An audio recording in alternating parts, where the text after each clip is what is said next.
Vamos começar com o médico, cardiologista e pesquisador Valério Vasconcelos. Tudo bom, doutor Valério? Prazer em tê-lo aqui.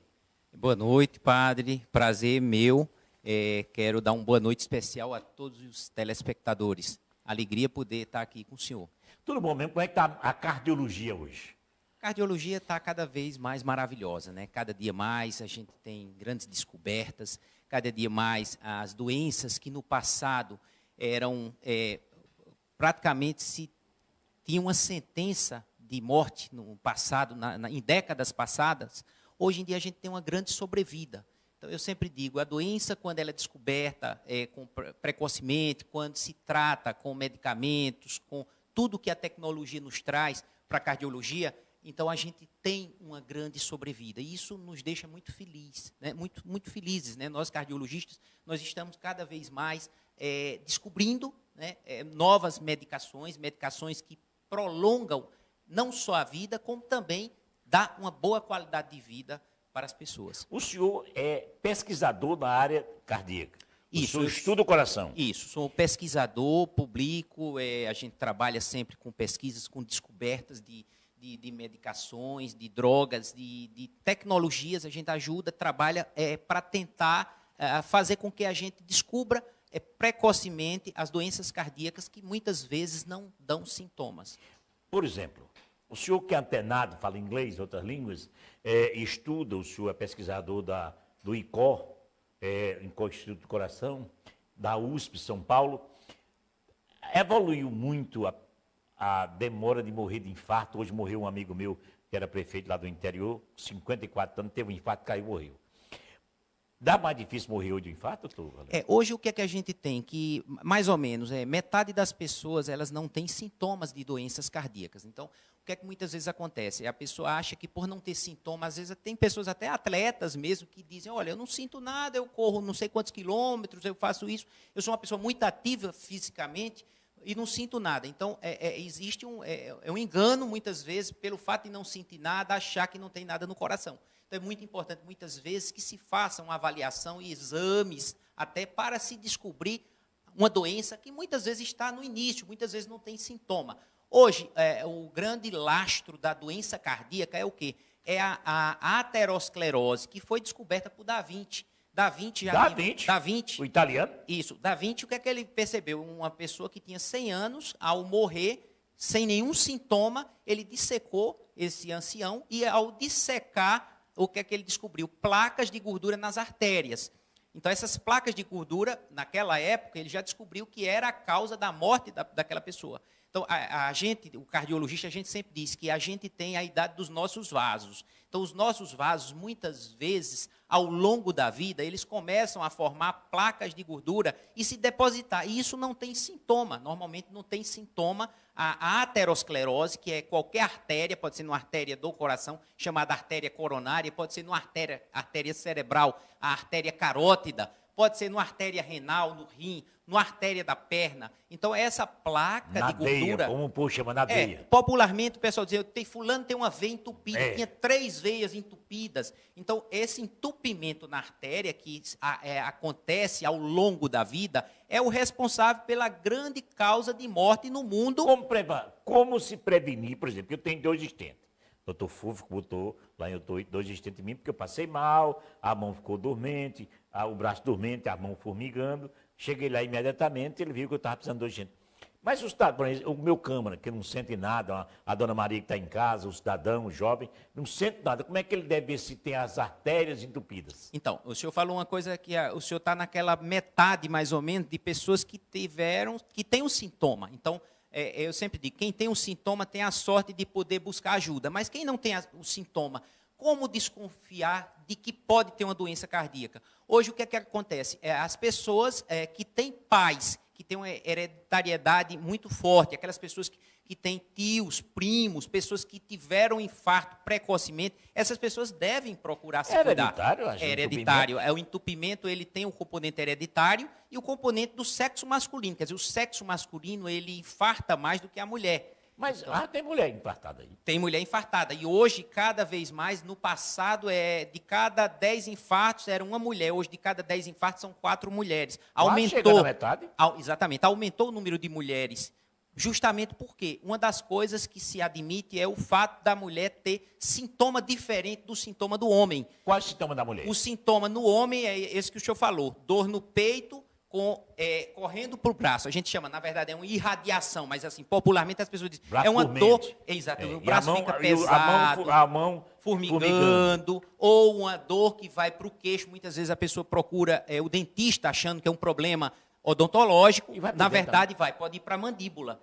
Isso é no homem, muito frequentemente. Na mulher, o que é que acontece? Na mulher, a dor simula uma gastrite. Ela tem como se tivesse uma dor no estômago. Ela acha que tem um problema gástrico. Muitas vezes ela acha que foi uma comida que comeu, ou um problema na coluna. Então, duas coisas que enganam muito a mulher é o fato da dor ser diferente da do homem. Então, muitas vezes a dor, ela simula ou um problema gástrico ou um problema de coluna. Eu vou perguntar ao pesquisador da USP, do Instituto de Coração do Brasil. Nas pesquisas que o senhor fez no Brasil e outros médicos no mundo todo, ainda continua esses sintomas o mais declarado? Exatamente. O do homem diferente da mulher. Claro que vai ter mulher que vai ter um sintoma parecido com o do homem, mas existem sintomas como esses que eu falei. E existem ainda os sintomas que enganam. Aquele que a pessoa não tem dor no peito, ela tem apenas alguns outros comemorativos, como, por exemplo, palidez. No idoso, muito comum o quê? Palidez. Ele fica pálido, ele relata muito aquela história da agonia. Eu sou do interior, eu sou de Monteiro, né? Como, graças a Deus, nasci lá, sou muito feliz por isso. E Eu no conheci interior. seu pai. Eu sei disso, Seu pai era gente fiscal, gente boa. Quem me apresentou seu pai foi isso, Braga. Mas faz tempo, não faz? Faz muito Eu tempo. estou velho, eu estou com 60, 73. A palidez. A palidez. Então, ele tem aquela sensação de mal-estar, de agonia, de palidez e de suor frio.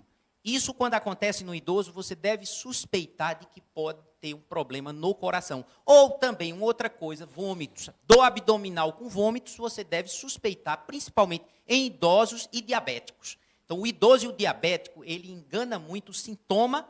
Vômito. Vômito, dor no estômago, como se fosse gastrite, e palidez, e suor frio. Então, muitas vezes, esses sintomas são diferentes. Então, o sintoma nem sempre é dor no peito. Existe aquela pessoa que, como eu falei, metade ele não tem sintoma, e a outra metade que tem sintoma tem os sintomas clássicos, aqueles sintomas que a gente diz, sintomas típicos, os sintomas de que realmente você diz é um problema no coração, e tem aqueles sintomas que enganam muitas vezes. Então, quando eu percebo uma mulher que relata dor na coluna, como se fosse um problema de coluna. Inclusive, eu tinha uma paciente que ela disse o seguinte: doutor, aquele remédio que o senhor passou para mim, eu estava com problema de coluna, eu melhorei da coluna. Eu digo, já suspeitei que era um problema no coração, e de fato confirmou. Então, muitas vezes você encontra sintomas que eles enganam. Então, a gente tem que tentar ter assim muita perspicácia para não deixar de dar o diagnóstico. De Campina Grande estão pedindo, a pessoa está de Campina Grande assistindo pela internet, pedindo, se possível, o senhor der o endereço eletrônico do senhor, o seu e-mail. Pode dar seu e-mail? Pode dar. Claro. vasconsp@hotmail.com. Repita bem lá, devagarzinho, para a moça lá em cima anotar. vascon de navio, sp@hotmail.com. Doutor, o senhor deu uma entrevista recentemente, que repercutiu muito. Daqui a pouco eu mostro o livro dele, está aqui ao lado, que vai ser lançado ainda. Eu estou mostrando em primeira mão. O senhor deu uma entrevista. Rapaz, aqui é um negócio aqui. Eu estou com o telefone. Pensa numa complicação na minha vida. Eu não aprendi a mexer nesse telefone ainda. Doutor, o senhor deu uma entrevista que repercutiu muito, dizendo, nas suas pesquisas, que merece toda a credibilidade de nós, paraibanos e brasileiros, que o homem morre mais do que a mulher. Por que a mulher tem esse privilégio de morrer menos que o homem? E qual o defeito que a gente fez para morrer primeiro que as mulheres? Exatamente. Então, de cada 3 mortes no Brasil, 2 são de homens. Né? E os homens vivem, normalmente, 7 anos a menos do que a mulher. 7? 7 anos. Atenção, os homens aí, vão ficar todos de morrer a viúva bem. Então, quer dizer, de 3... De 3 mortes, 2 são homens, 1 mulher no Brasil. Por quê? Na verdade, isso atribui-se, primeiro, à proteção hormonal da mulher. O hormônio da mulher, o estrógeno, ele funciona como se fosse um antioxidante, na verdade. Ele protege a mulher até a menopausa. Então, isso é uma das coisas que os gerontologistas acreditam que seja a grande causa da mulher viver mais. Isso é um dos aspectos. O outro aspecto que os pesquisadores percebem é que os homens eles vão menos às consultas. As mulheres vão constantemente. As mulheres elas se cuidam mais. Os homens eles têm medo do diagnóstico. Então existe um medo do diagnóstico por parte dos homens, o medo de saber que tem uma doença e muitas vezes a negação daquilo faz com que ele não busque ajuda e ache até que não vai acontecer com ele. E isso é uma das causas de se ter tanto fator de risco para as doenças cardiovasculares, como, por exemplo, tanto diabetes, tanto homem com câncer, tanto homem com pressão alta, tanto homem com problema nas artérias do coração, diabetes também. Então, muitas vezes, são os fatores de risco que fazem com que exista uma grande chance do homem morrer mais precocemente do que a mulher. Padre, eu sou seu fã. Muito obrigado. Não mude de assunto, deixa o doutor falar quais as sequelas do coração quem teve coronavírus. Eu tive, fui internado. Peça a ele para repetir quais são as sequelas. Doutor, eu mudei o assunto, mas os telespectadores estão perguntando, ele já teve coronavírus igual a mim. Quais sequelas deixadas no coração pelo Covid-19? Então, veja bem, o coronavírus, o que é que acontece? Quando ele ganha a corrente sanguínea, né, ele é inalado, né, ele chega ao pulmão, muitas vezes ele tenta ali fazer uma pneumonia, e isso as defesas, quando elas não conseguem combater, se forma uma pneumonia, e isso faz com que haja uma baixa oxigenação, e essa baixa oxigenação, ela faz com que o coração tenha algum tipo de sofrimento. Quer dizer, a hipóxia, que a gente diz baixa oxigenação no coração, ela traz algum tipo de acometimento cardíaco naquele primeiro momento. Isso eu estou falando quando a pessoa está com coronavírus, para eu chegar lá na sequela, né?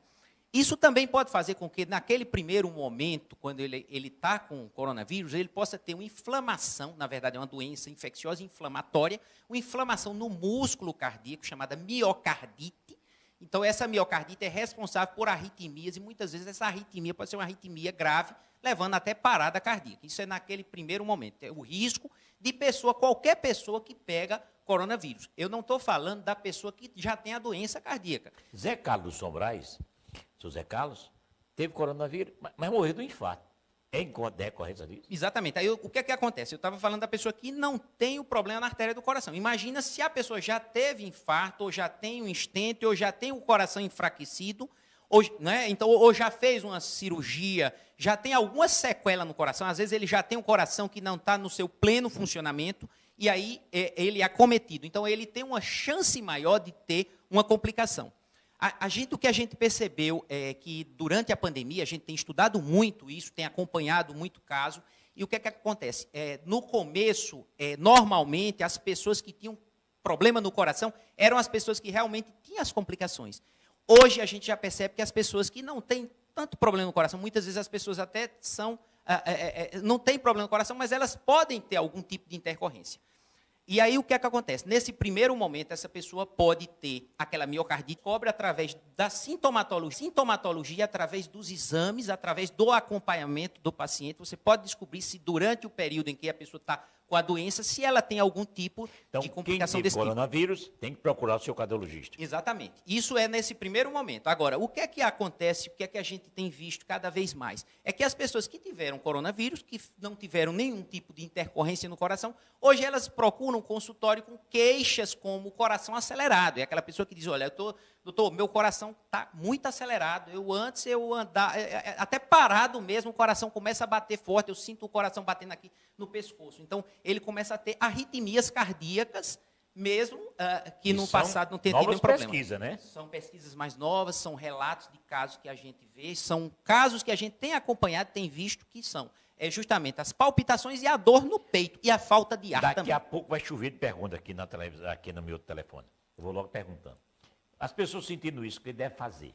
O coração disparado, cansaço, o que deve fazer? Então, tem que procurar o cardiologista. Fazer uma avaliação, exatamente, para poder tentar ver o que é que está acontecendo com o coração. Tem medicação que você pode usar e, claro, tem que tentar ver o que é que aconteceu no coração daquela pessoa. Já se existem alguns exames que mostram que ficaram algumas cicatrizes no coração. E então, tem como tirar essa cicatriz? Exatamente, tem como se dar medicação e tem como se tentar reverter isso através de procedimentos onde se tira o fator causador da arritmia.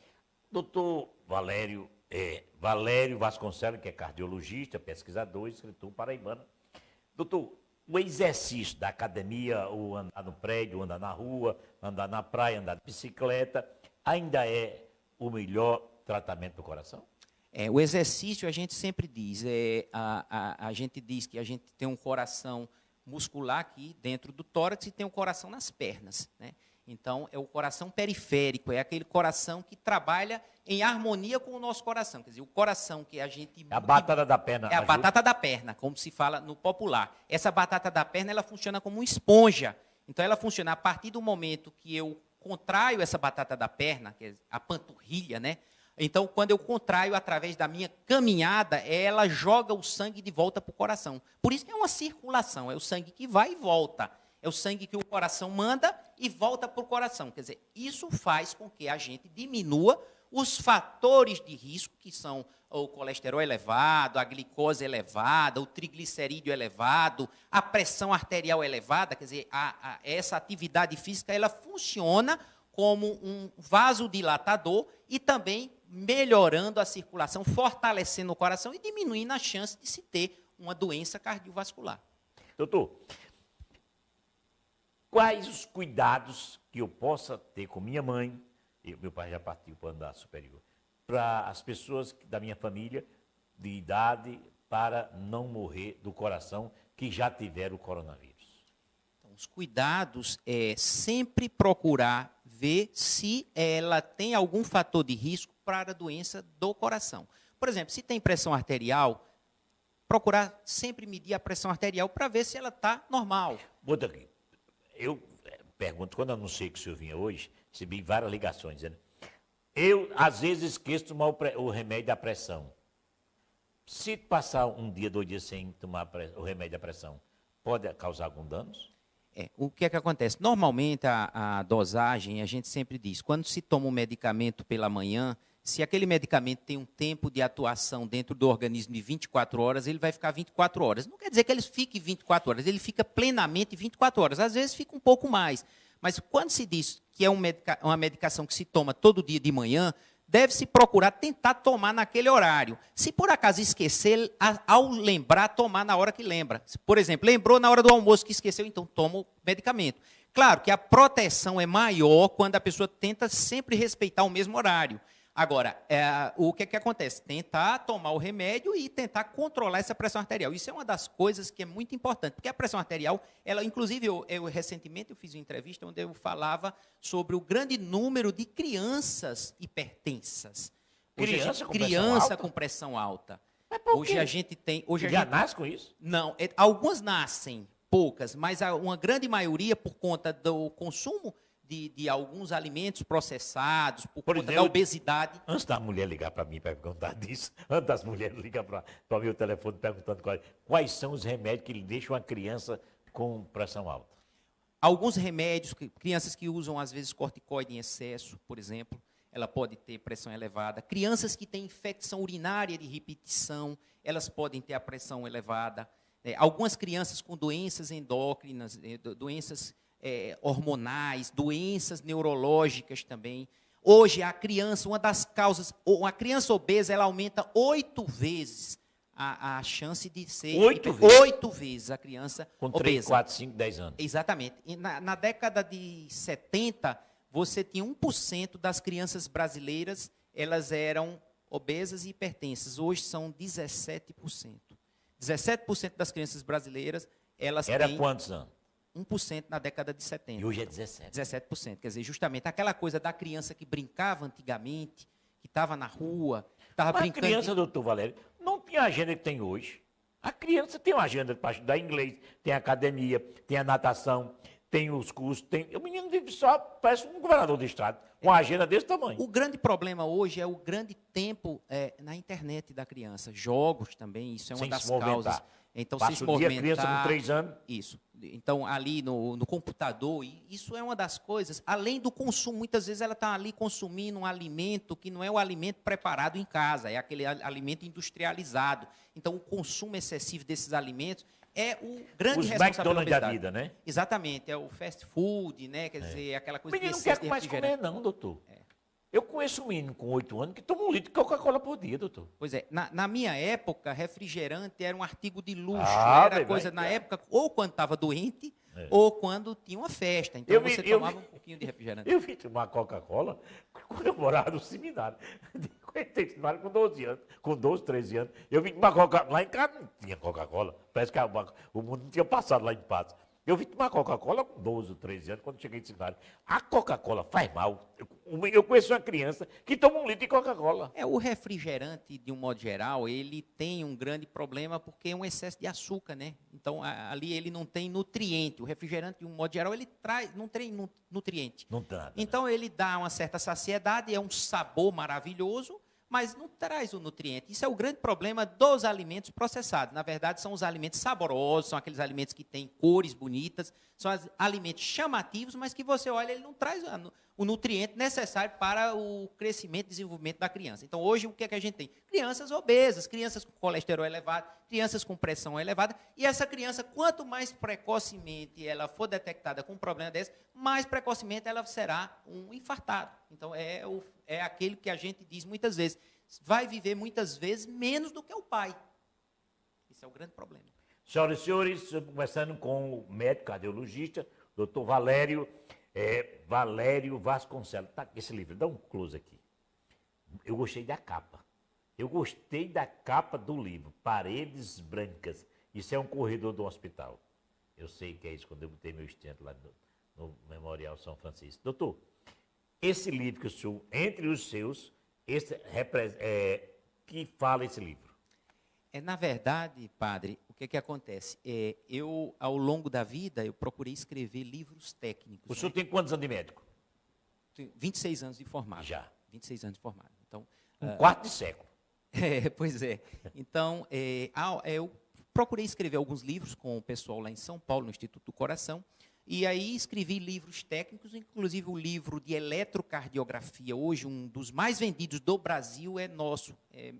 Eu e de mais 2 autores. Nós somos editores desse livro e autor também desse livro. É um livro Eletrocardiograma, da editora Manoli. Então, nós escrevemos esse livro. Isso é usado para a área médica. Isso, para a área médica. Para mim não tem utilidade nenhuma. Então, exatamente o que acontece? A gente escreveu esse livro, e aí escreveu outros livros, escrevi livro de ecocardiografia, e outro de eletrocardiograma, eu já tinha um livro de risco cirúrgico, eu escrevi um livro de risco cirúrgico cardiológico e pneumológico, e aí, assim, sempre gostei muito de escrever. Aí, depois, um dia, um paciente chegou para mim e disse, doutor, por que o senhor não escreve um livro para a gente? Aí foi quando eu escrevi o livro O Coração Gosta de Coisas Boas. O coração gosta de coisas boas. Está na internet. Está na internet. Então, eu escrevi esse livro justamente a pedido de alguns pacientes, onde se fala o que é bom para o coração. Então, tem capítulo que fala o calor, os efeitos que o calor causa no coração, os efeitos que o frio causa no coração. Se tomar café faz mal ao coração. Se você está triste, causa mal ao coração. Então, aí eu comecei a falar um pouco daquilo que a gente encontra muito no consultório, as dúvidas que os pacientes muitas vezes têm. Olha, isso faz mal, isso faz bem, isso não faz. Então, eu procurei tentar, neste livro, e colocar alguns capítulos. A ansiedade, a depressão. O que faz bem ao coração. A religiosidade, a espiritualidade, que faz bem ao coração. Então, eu coloquei o que faz bem ao coração. Também falei um pouco do que Lê a faz mal ao Bíblia e coração. rezar o texto. Excelente, Tem excelente. um livro de um americano que diz que o coração depende da religião. O senhor leu aqui? A religiosidade é fundamental para a gente, né? Quer dizer, essa E a questão... missa, e ao culto. E a missa, e ao culto, conversar com Deus, você procurar orar, independente de qual seja a sua religião. Isso está provado que existe a pressão arterial das pessoas que estão, por exemplo, muitas vezes rezando, orando, é mais baixa, a frequência cardíaca fica mais baixa. Então, como o coração, muitas vezes, ele precisa trabalhar com a pressão mais baixa e com a frequência cardíaca mais baixa, durante aquele momento em que você está conversando com Deus, sua pressão é mais baixa. Isso é comprovado. Eu vi um livro americano. Tem outro livro aqui do doutor Valério, e todos esses 2 livros que eu estou mostrando ainda não foram lançados, por causa da pandemia, logicamente. São poemas, além de cardiologista, cientista, pesquisador, ele é um poeta, do que narra esse poema sobre amores e amar. Então, esse livro, na verdade, eu escrevi falando sobre amores e amar. São poesias, né? Eu sempre tive grande influência de Castro Alves. Eu sempre gostei muito de literatura, li muito. Sua terra é um celeiro de poetas. Isso, celeiro Jansen de poeta. Filho. Jansen Filho.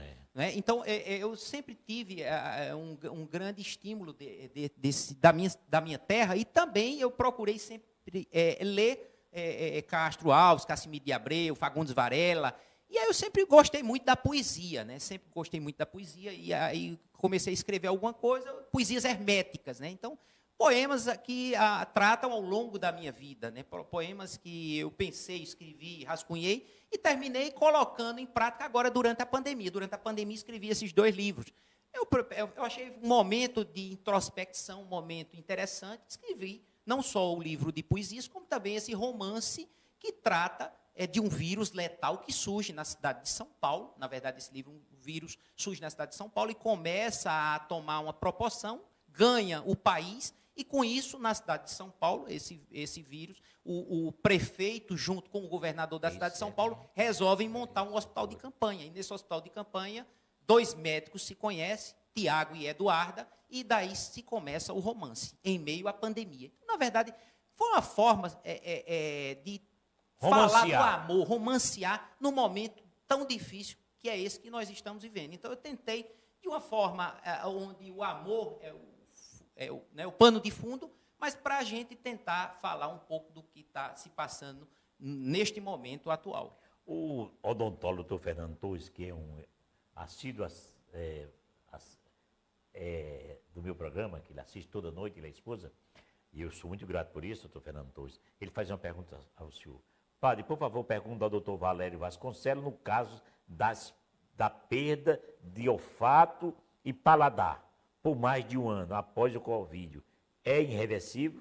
Excelente entrevista e esclarecedora. Doutor Fernando Torres. Muito obrigado, doutor Fernando. Não é irreversível. Quer dizer, muitas vezes isso precisa também avaliar se não existe alguma outra condição também. Muitas vezes pode ter alguma outra condição. Então, é importante, é interessante também se fazer uma avaliação com o otorrino para tentar ver se não tem alguma outra coisa que possa também estar dificultando a questão do olfato. Padre, aqui é o Coronel Rodrigues. Muito obrigado pela audiência, Coronel Rodrigues. O doutor Valério, eu dou o testemunho que é um grande cardiologista. Além de ser um gentleman e elegante, viu? De fino charmoso, ele gosta do bolo de tão bom vinho de alta categoria. A palavra do Coronel Rodrigues elogiando. Eu quero agradecer ao amigo Coronel Rodrigues, né? O Coronel Rodrigues está sendo muito generoso. Na verdade, ele que é um gentleman, que é uma pessoa muito querida, uma pessoa que eu tenho uma grande admiração. Quero mandar o meu abraço ao Coronel. É verdade que o vínculo afetivo com São Paulo, e sempre tive um vínculo também com as pesquisas em São Paulo. Eu sempre pesquisei, eu fui da Unifesp, fui da Escola Paulista de Medicina. Na Unifesp eu era da circulação pulmonar, eu trabalhava com hipertensão pulmonar e também era médico do transplante de coração e pulmão na época. Dava aula para os alunos lá. E, assim, sempre tive esse vínculo com o pessoal lá de São Paulo, com o servidor do Estado, com Dante Pazanese, onde eu fiz a minha residência de cardiologia, e com o INCO atualmente. No INCO eu não me desvinculei, defendi minha tese de doutorado lá, conseguimos descobrir um algoritmo, uma coisa bem interessante para a cardiologia nacional, e mantive esse vínculo e tive o convite deles de ficar como professor convidado. O que atrapalhou um pouco foi a pandemia, mas, na verdade, eles querem que eu continue pesquisando com eles e que eu fique lá como professor convidado. Quer dizer, ficar daqui para São Paulo lá com eles. E aí eu estou aguardando um pouco a questão da pandemia e para que a gente continue fazendo as pesquisas e também com colaboração daqui da universidade, né, onde a gente faz algumas pesquisas, e também a gente tem um centro nos Estados Unidos que trabalha com regeneração cardíaca e que a gente também tem uma parceria. Na verdade, a gente tem algumas parcerias para pesquisas aqui na Paraíba. Seu padre, eu sou Dona Lúcia. Pergunta ao doutor, já fui ao consultório dele, como é o dia a dia dele, ao acordar ou dormir? Responda a Dona Lúcia, quer saber como é seu dia. Dona Lúcia, meu dia a dia é Ela a coisa sua cliente. mais maravilhosa do mundo, porque eu acordo todo dia, 4 horas da manhã. Tem 4 horas? 4 horas da manhã. Tem dia que eu acordo 3 horas, 3 e meia, e já pensando no que vou fazer. Eu procuro aproveitar o dia ao máximo. E quantas horas o senhor dorme? Eu durmo uma média de 5, 6 horas. É suficiente? Para mim é suficiente. Porque para produzir, né, a gente Sim, o precisa senhor acorda, vai para o computador ou vai andar? Quando eu acordo, eu vou fazer minha atividade física. Vou para a praia, vou nadar, pedalar e correr. Eu sou triatleta também, né? Então, procuro fazer minha atividade física diária. Isso, para mim, é o que realmente me dá o fôlego que eu tenho para fazer tanta coisa. Adoro fazer muita coisa, adoro trabalhar. Sou, assim, aquela pessoa que aprendi com meu pai. Aprendi com meu pai a trabalhar. Como é o nome do seu pai? Carlos Marinho. Carlos Marinho, do Fisco. Do Fisco. Então, aprendi com meu pai a ser aquela pessoa que gosta do trabalho, ama o que faz. O senhor passa quantas horas estudando no computador? Eu estudo todos os dias, à noite, quando eu chego em casa, eu estudo pelo menos 2 horas. Todas as noites eu procuro estudar pelo menos 2 horas. Quando não, de madrugada, quando acordo um pouco mais cedo, quando não estudo, acordo um pouco mais cedo para estudar, para me atualizar, para me acompanhar do que está se passando na cardiologia no mundo. Então, O senhor lê mais livros cardíacos impressos ou na internet? Eu leio livros impressos e livros na internet. E artigos científicos. Na verdade, eu procuro me atualizar na internet através de artigos científicos. Como eu faço parte de grupos de pesquisa no Brasil, então eu recebo diariamente artigos científicos, né, artigos de coisas que estão recém-descobertas, e eu procuro todo dia ler um pouco daquilo para tentar trazer isso para aqui, para Paraíba. No Facebook é Valério? O Instagram e Facebook, Valério Vasconcelos. Eu uso mais o Instagram. Padre Alveni, por favor, pergunta ao médico. Eu estou fazendo medicina na FACEM. Pergunta a ele qual o melhor lugar para eu pesquisar e estudar medicina. Uma jovem aqui está estudando medicina e quer saber quais fontes que ela deve estudar. Então, hoje em dia, a gente tem o PubMed. O nome dela é Kelly. Kelly, né? Então, Kelly, hoje em dia você tem o PubMed, né? Então, na internet... Tem o quê? PubMed. P-U-B-Med, M-E-D. Então, você pode pesquisar, pode jogar algum tema de seu interesse lá, e isso ele te dá vários artigos. Então, lá tem muita coisa interessante. Tem também a Harvard, que você pode entrar na Harvard.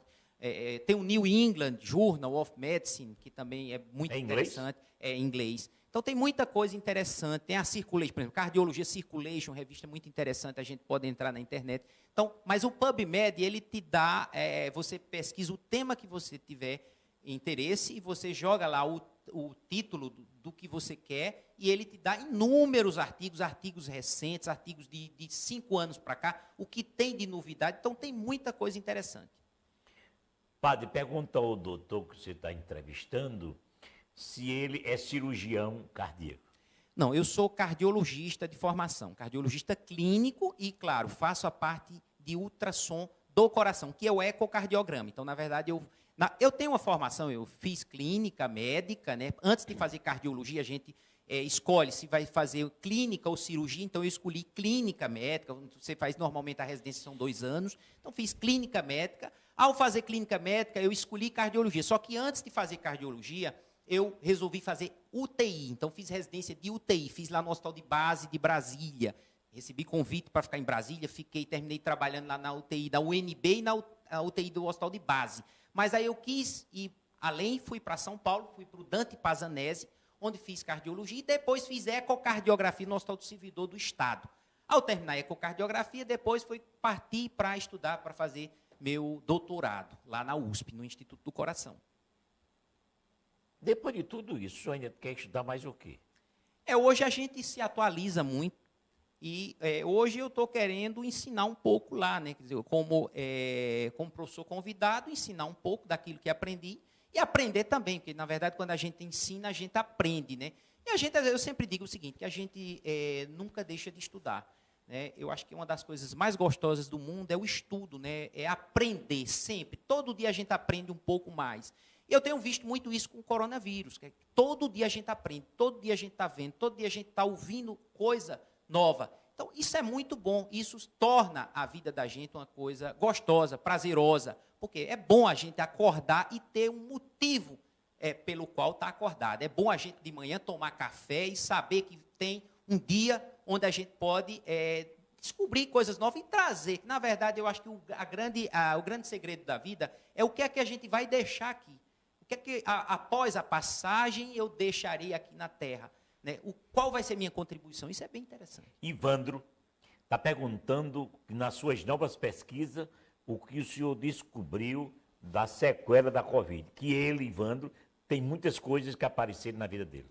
Então, recentemente descobrimos um antiarrítmico, tá certo? Traduziu. Um antiarrítmico, uma medicação para arritmia. Isso ainda foi patenteada, isso ainda está em outras fases de É aquilo que o senhor disse, quem tem corona, às vezes o coração fica pode alterado. ficar acelerado. Mas estamos pesquisando uma coisa que ainda eu não posso entrar em muito detalhe, porque como é uma coisa muito nova e a gente está, ainda a coisa está se estabelecendo, e a gente tem suspeita de que tem uma medicação aí, uma medicação que a gente viu que algumas pessoas que faziam uso dessa medicação, a gente ainda não pode falar, algumas pessoas que faziam uso dessa medicação na casa, elas não contraíram o coronavírus. Então, várias pessoas da casa, isso é uma coisa que está ainda muito em segredo, eu não posso ainda, nesse momento, falar, mas no futuro a gente pode conversar sobre isso. Então, algumas pessoas na casa que tiveram coronavírus, e essa pessoa que fazia uso dessa medicação, ela não contraiu. Então, a gente está pesquisando em cima dessa medicação,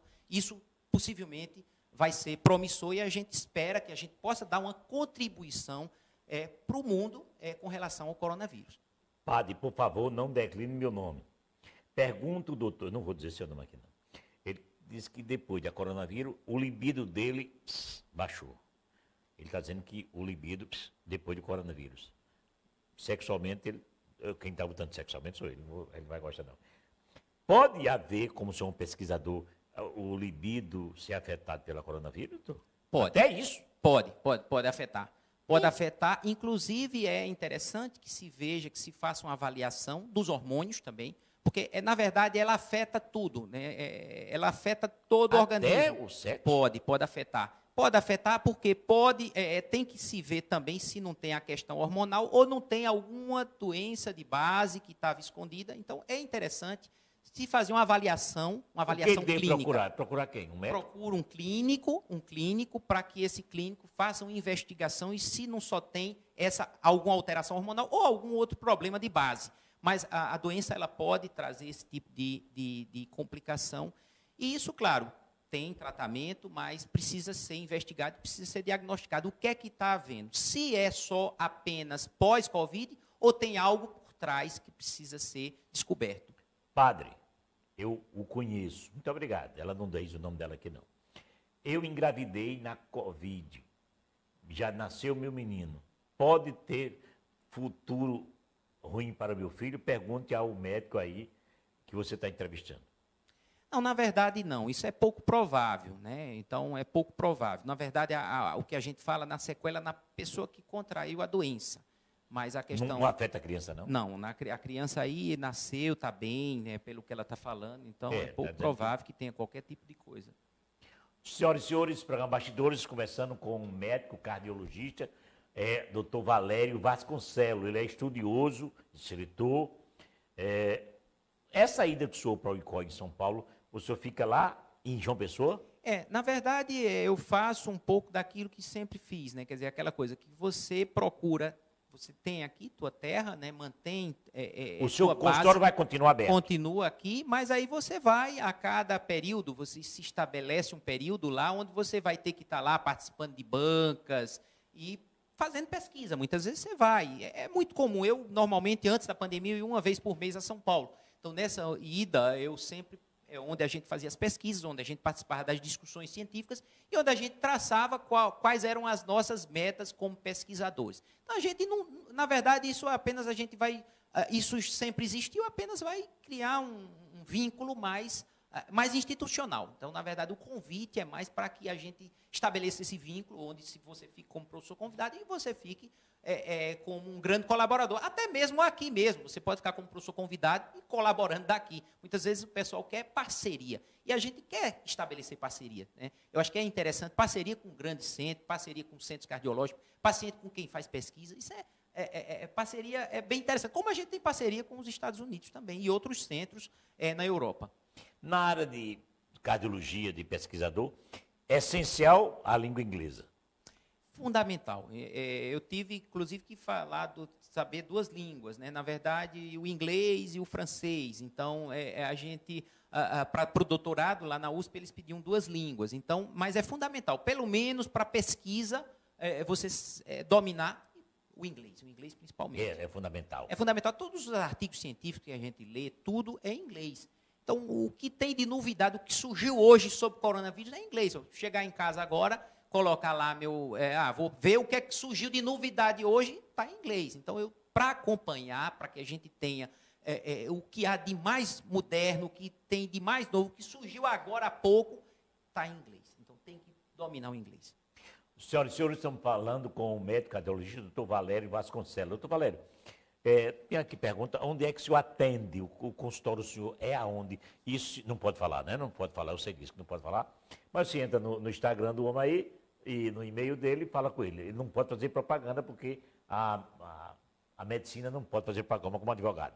Doutor Valério, qual o conselho que o senhor dá para o cidadão, para a cidadã que teve Covid e se sente sequelas, mal-estar, cansaço, sem apetite, não quer mais sair de casa? O senhor, no seu consultório, já viu muito isso. Qual é o conselho que o senhor dá para as pessoas? O conselho é que ela venceu um primeiro momento, um momento difícil, e que isso já o capacita, já o deixa habilitado para vencer, para terminar, concluir e não ficar com esse tipo de sequela. É possível você saber se aquela sequela é uma sequela de fato de algum dano em decorrência do coronavírus, ou se isso é uma sequela, muitas vezes, da própria, do próprio psiquismo. Então, muitas vezes, as pessoas acham que tem um problema, quando, na verdade, elas não têm. Então, por exemplo, eu vou dar um exemplo, o cansaço. Muitas vezes a pessoa diz que está cansado. Então, aquele cansaço, será que é uma falta de condicionamento em decorrência da doença, em decorrência da hospitalização, em decorrência da agressividade do vírus, ou é um cansaço em decorrência da pessoa ela pode não estar condicionada, como ela também pode estar sequelada, e a gente vai tentar descobrir o que é que está havendo ali. Mas é necessário que a pessoa tenha um bom equilíbrio mental, que ela procure ter um pensamento positivo, que ela seja otimista. O otimismo ele é fundamental no momento que estamos vivendo. No momento, até mesmo quando você está doente. E nesse isolamento, doutor, como é que a pessoa vai ser otimista? O senhor que é um escritor, um poeta, como é que ela vai ter isolamento trancado dentro de casa? Vai ter otimismo trancado dentro de casa? Não aguenta mais ver nem televisão. Então, muitas vezes tem alguém, tem familiar, tem uma pessoa que pode dar um apoio, tem um grande amigo, eu sempre digo, há algo que possa ser feito. O que eu acho que não pode é você se entregar. Então, já que você nadou, não pode morrer na beira da praia. Então, tem que procurar realmente, olha, saiu do quadro mais grave, está com algumas sequelas, essas sequelas elas podem ser melhoradas, você pode ser reabilitado. Então, existe uma reabilitação, voltar à vida normal. Então, claro, tudo às vezes precisa de um certo tempo, mas o pensamento positivo, a força da mente, a fé em Deus, quer dizer, tudo isso faz parte da nossa vida. Quer dizer, existe algo que a ciência não explica, existe algo espiritual que você pode buscar, uma ajuda divina, né? Quer dizer, a fé em Deus, né? Buscar essa força para tentar vencer essa barreira. Padre, pergunta ao médico que você está entrevistando, estou gostando muito dele, padre, traga mais vezes. Depende da agenda do homem. Eu perguntei ele, eu tenho que fazer uma cirurgia, tem que fazer. Mas há 6 meses os médicos não fazem com medo da coronavírus no hospital. Pergunta ele o que eu devo fazer. Então, tudo eu sempre digo, é risco-benefício, né? Então, precisa-se saber se essa cirurgia, se a necessidade real de se fazer essa cirurgia neste momento. Quer dizer, o fato de se prorrogar um pouco essa cirurgia, se muda algo na questão do problema. Então, se mudar, se conversar com o seu médico. Né? Ou, por exemplo, se isso está causando algum tipo de incômodo, muitas vezes a pessoa está se sentindo incomodada com aquilo, então eu acho que tem que se conversar. O momento, ele vai depender muito de se saber isso. Eu vou fazer uma pergunta do doutor Valério. Se o senhor fosse fazer uma cirurgia agora, não fosse fundamental, um coração, o senhor faria nessa época nos hospitais cheios de coronavírus? Se houvesse a necessidade, se eu não pudesse prorrogar, se o risco de permanecer com o problema fosse maior, eu faria. Porque, na verdade, é isso, pesar risco-benefício. Então, aquilo que pode ser prorrogado, casos não tenham risco, eu acho que pode se prorrogar. Mas aquilo que você precisa fazer, olha, se não fizer, o risco de você morrer é grande, porque você está sintomático, o remédio não está conseguindo controlar, então tem que se fazer, tem que se fazer.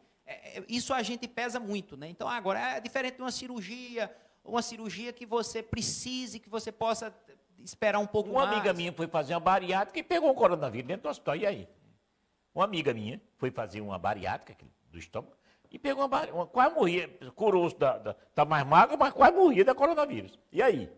Pois é. Não, existe isso um podia risco. ser adiada, né? Isso. Aquilo que pode ser adiado, se adia. Aquilo que não dá, aquilo tem que ser feito. Então, por exemplo, um apendicite, uma vesícula, a pessoa está com uma crise de vesícula, não pode esperar, né? A pessoa está um abscesso, algo que, se deixar mais tempo, corre o risco de se tornar, por exemplo, uma infecção generalizada. Então, tem que se fazer.